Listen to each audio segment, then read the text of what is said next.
Hi, this is Sonia Doucette. In this problem, I'm going to show you how to do calculations where you need to relate the wavelength of light to the amount of energy in one photon of that light. So here's the problem. An optic fiber transmits light with a wavelength of 1.3 times 10 to the third nanometers. What is the energy of a photon traveling through this optic fiber? So first, you can recognize that the energy of one photon is equal to Planck's constant times the frequency of that wavelength. And then because you're given wavelength here, you need to bring in this relationship as well, which tells you that the frequency is equal to the speed of light divided by wavelength.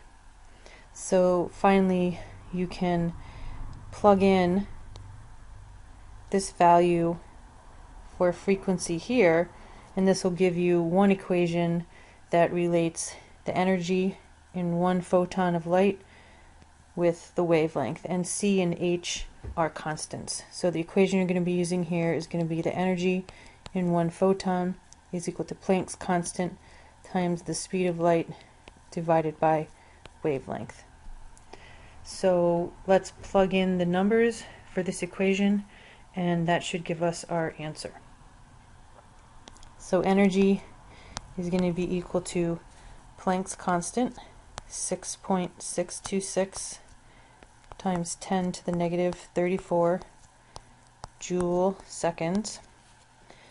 And then you're going to need to multiply that by the speed of light, 2.998 times 10 to the 8th meters per second, and divide that by the wavelength. So you're told that the wavelength is 1.3 times 10 to the third nanometers, and energy is going to be in units of joules, so that's what you want to be left with.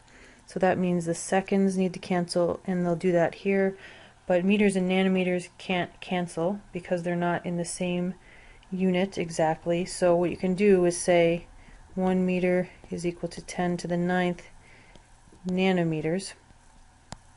Nanometers will cancel, meters will now cancel, and you're left with just joules.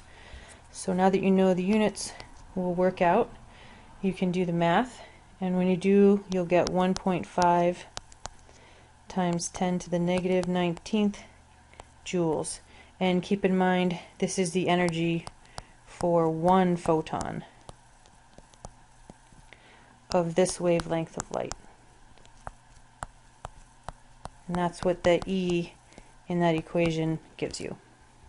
And that's it.